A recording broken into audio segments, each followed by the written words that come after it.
Bit of a setback for Cam Elshaw. Yeah, it was disappointing for Cam. We obviously didn't play the last game, but we. I mean, it wasn't until probably last night when I got a chance to talk to the doctor and they had a scan and he'd assessed it and had a chance to do that it looked like it was just a slight quad there. So yeah, he misses out. Training incident. Or yeah, he felt it on Wednesday, and then that's why we got him scanned yesterday. And he was pretty confident, to be honest. When I spoke to him Wednesday, even yesterday, he was pretty confident. But once the scan came out, the doctors had a chance to look at that late yesterday afternoon, and by the time we all circled around on it, it was just going to be, it was too much of a risk. Just a 1 weeker at this stage? Yeah, it's hard to say. Yeah. Hard to say. We'll put him into the rehab program and you know, would be hopeful.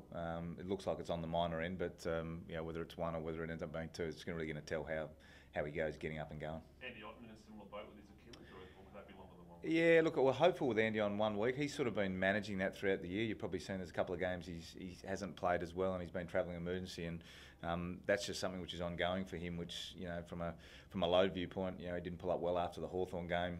Obviously, we had the 2 week break into the bye, and you know, he's just struggled to get going. So it's a bit of a moving field for him at the moment to get that right. So we'd be hopeful, whether it's next week or the week after, time will tell. Did you want to strangle the black cap when Lynch goes with concussion as well? Yeah, it was interesting. Well, not interesting, but yeah, it wasn't ideal. We were 2 minutes to go in our match sim on Wednesday, and it was just a marking contest, and he floated across and he got clipped just with a boot or a knee. It's hard to tell on the vision, but and he was fine afterwards. But then after that, he sort of started getting some headaches and started feeling a bit of, you know, the uncomfortable feeling. And when the doctor assessed him, he put him into the concussion protocol, which is, you know, looking after Tom's best interests. And so yeah, he misses, but we're hopeful now that he'll come out in 6 days or 7 days time against Richmond. Good chance for Miles Pyke to come back in. Yeah, with Miles, he was probably a little unlucky to go out in the first place, but he played some good footy for us against Fremantle. And last week, you know, along with a number of guys, he didn't have a great day. So he knows he's capable of playing at the level. It's now just about him being able to do it consistently and him getting the confidence in himself to keep pushing up and playing well. Rory Atkins, is that just a kind of run of form that hasn't been up to par? Yeah, look, for Rory, it's a form issue which leads to a bit of loss of confidence. But he's got some real clear focus areas and feedback in terms of the things to work on in his game, and we know the quality of the player, but at the moment he's just not playing, you know, well enough to command the spot in the team. What do you want to see out of Rory in the sample this week? I'll keep that sort of between Rory and myself, but you know, he'll get an opportunity to run around the sample and, as I say, work on some of those key things which you know, at the moment are not at a level to have him play at AFL level. Do you think he's suffered? He's been one in the role that he plays that's suffered more than most, with, you know, a couple of key players in other areas of the ground not being there to, you know, help get it out to him or help give him something to kick to or something like that? Yes and no. Yes and no. And I think his role hasn't really changed. And, you know, at times, you know, maybe he's been stifled a little bit by some of the ball movement, which hasn't been as fluent as it has been in previous years. But, you know, some other areas of his game which he needs to work on and get better on as well. But when you've made so many changes, what can you genuinely expect, or what do you put up as your wants from the footy team for tomorrow's game? Yeah, well, we're going in with expectation to play to win. I mean, we're bringing back 3 high quality players in Sloane, Laird and Brown, and the 2 other changes with Fogarty coming in for Otten as a tall forward. And we know that, and Darcy has played some good footy for us, but he's a young player who's developing. And Kirtley Hampton comes in, who's been in good form, you know, and has played some good AFL footy in the past. So, you know, we think from a squad viewpoint, we're adding some guys in there which have got capacity to help us keep playing or get back to playing some really good, strong footy. How's Darcy handled sort of going up and back and up and back? Yeah. Is that just, I suppose, the usual thing for a young player at the stage of his career? Yeah, it is. It's a challenge, and that's, you know, it's probably not ideal. Well, ideally, you'd want to keep those guys in and going. It's probably, you know, he's, along with, say, Miles and Jordan Gallucci and Lockie Murphy, have been a bit in and out, and it's probably a little bit of reflection of how they're developing and they're learning their craft, as well as a bit of how the team's travelling. So, but yeah, he's got real clear focus areas himself in terms of what he's working on, and you know, for him, his competitive nature we know is really strong. He's a natural forward and he's a natural footballer, and you know, so we bring that tomorrow. Is it too much to ask to play from the playbook of last year, the best of Adelaide, when there's been so much change of the side or so much disruption recently? Do you bring it back?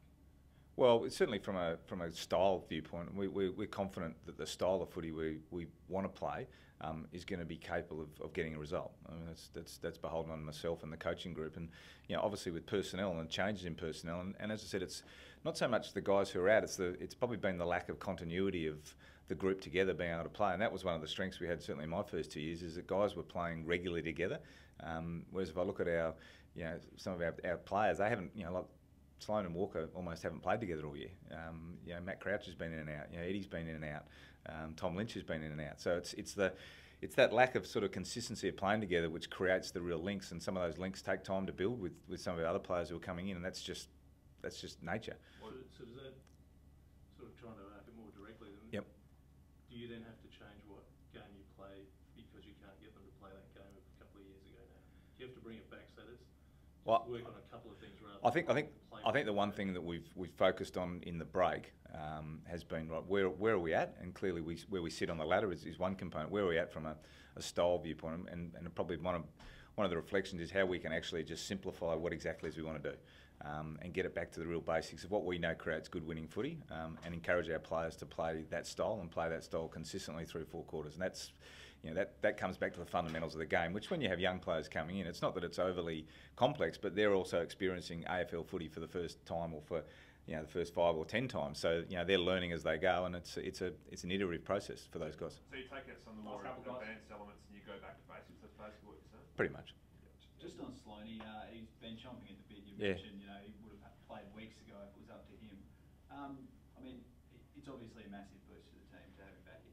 Yeah, it is, and it's fantastic to get. I mean, as you say, he's been looking forward to this day for a while, and even after training today, he's running around and he's like a kid in a candy store, to be honest. And he brings that infectious energy to the group. We know the sort of competitor he is as well, and that's why for me tomorrow is just such an exciting day for the footy club. We put that first half of the year behind us and go right from here. Now we can actually, we can control our future. How we're going to play tomorrow night, tomorrow afternoon, tomorrow night is going to be a sign for what we want to do going forward, and that's in our control. We're playing a good opposition in West Coast. They sit second on the ladder for a reason. They've won a lot of games of footy, but there's for our guys, there's a real steely determination about coming out and playing some good, strong footy in the last half of the year and pushing on and with the aim to play finals. Was there any doubt with Rory that he may not play again this year with that injury? Because it kind of was up in the air for quite a while. Did you have any doubts at any point? No, not really. I mean, it was the information we got. Once we backed him off, the information we got was going to take some time for him to just get back to the lateral movement, allow that to heal fully, understanding the sensitive nature of the injury. But, we were always confident he was going to come back in the latter half of the year, and he hasn't missed a beat, to be honest. And he's an important player for our club. He's a fantastic performer, but he has also missed 10 weeks. So we've got to be mindful of the fact that we're bringing a guy back in who his infectious nature will get him so far, but he hasn't played in 10 weeks, so we'll have to make sure we manage him accordingly. Was it a feel thing with him, or did he have to get another scan to sort of check everything was all good? Or No, it was more of a feel thing, and more his the actions he's able to do. And as time went, he was able to build from running, sort of straight line into change of direction, into sharp change of direction, into just genuine contest stuff. Whereas we did a session on Wednesday which had probably 3 or 4 components of some contest work, and he reports at the end of that he's not even thinking about it. So he's no awareness at all, and he has no awareness in his mind, which is the first thing. If you get a guy sort of all of a sudden you can see he's sort of propping a bit differently. He's clearly aware of it. He's now in a space where he's not even concerned about it. So that's the ideal space for him to get ready to play. Do you talk about continuity in these guys developing links? Is this sort of the last time you want to make these big changes and potentially some of these young guys get a solid run? Yeah, well, in an ideal world, yeah, but it is also performance based, and that's the reality. We operate in a performance based industry, so we've got real clear areas where we want as a side to measure up against, and that's what we measure our players against. Now, ideally, we don't be chopping and changing. This week we had 3 changes which are forced. And the other couple are on form base. So in an ideal world, yeah, we'd like to get to a situation where you'd pick up the paper on a Friday morning and see no change. I'd love that. We haven't had that opportunity through a range of reasons, but that worm will turn. I'm still very positive the worm will turn, and we'll get a good look at it coming forward. Can I lead on there tonight? Does that concern you about what sort of deck you'll get there tomorrow? What's that? The rugby tonight? No, not really, because I don't know, unless there's weather forecast. I imagine it'll, hopefully it doesn't chop it up too much. but no, not really concerned. Last one about Letty, guys. Can I just ask about Letty? He was out there pretty heavily sort of strapped today, but obviously enough to play. Do you anticipate, one, that he'll be at full strength tomorrow, and two, will he have to wear anything on his hand? I anticipate he'll be at full capacity tomorrow. Clearly, he's had a broken hand, which has taken a while to settle, and the strapping or the padding is more just for his protection and comfort, I think. So, but he's 100% confident. So, yeah, look forward to getting him back as well. Thanks, guys.